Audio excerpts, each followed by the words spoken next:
Hello, I'm John Casey, the founder of the Sustainable Journaling Project. I'm John Casey, the founder of the Sustainable Journaling Project. I grew up with gender dysphoria. I kept having to correct my thoughts. Like I'd see a guy with sideburns, like, oh, I can't wait until I grow up and have sideburns. No, that's right. That's not going to happen to me. Oh, I can't wait until I grow up and I can have like someone like that for a wife. Like, oh, that's right. I can't have someone like that for a wife.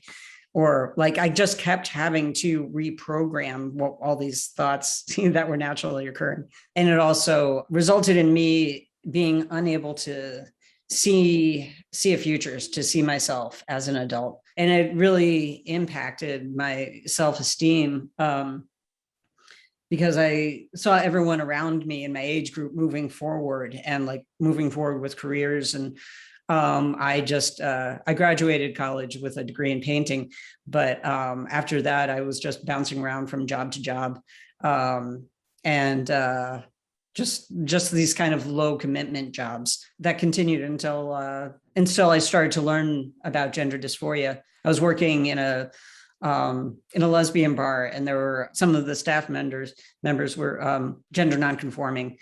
And that was my first time meeting people who were gender nonconforming, having kind of shut down that part of my feelings and giving myself permission to move forward. It wasn't until 5 years after that I finally started to believe, try to envision that this was a possibility for me. I didn't know where I was going, but I was moving forward. And I kept saying to myself, like, I'm just going to take baby steps forward and just see how each step feels. The next step was joining the support group. And that was really interesting, to go into this group and say, wow, these people are like me. I asked the group for if they knew of any therapists. And one of the members of the group said, here's the number of my therapist, and let me know if you want to get coffee and talk. We did, and I asked him if he would be my transition buddy.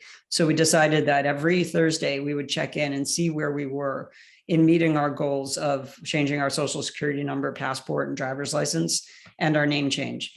And so that was wonderful. So then it just kind of like snowballed, like it just became easier, and both easier and more necessary to move on to the next step, finding a therapist who would give me a letter for my top surgery. And each step, like, I don't know if I'm actually going to do the top surgery, but I'm just going to make the consultation. So it was always frightening, but also like, and required courage at every step of the way.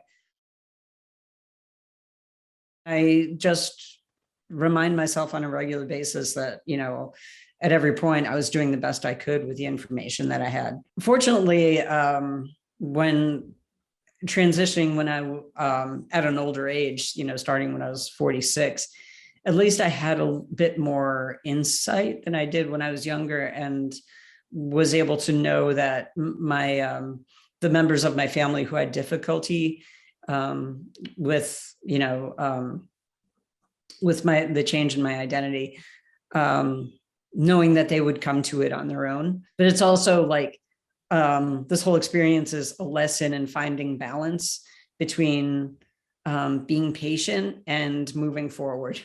I feel like every moment in life, we have to learn that balance, like when to stop and assess and let things happen, and when to move forward and take initiative.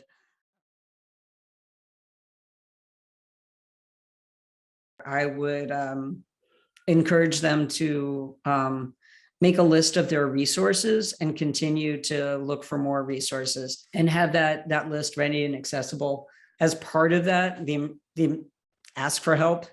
And that's hard. It makes you feel very vulnerable, but it's also so extremely empowering. And I recommend to anybody, no matter what they're experiencing, where they are in life, keeping a journal, creating like a habit of keeping a daily journal, makes it so much easier when you're going through times of stress or change. You already have this practice in place that you can rely on as a way of checking in and documenting and honoring experiences. Concentrate on those little steps, those little achievable steps that you can make towards whatever it is that you want to reach, you'll get there.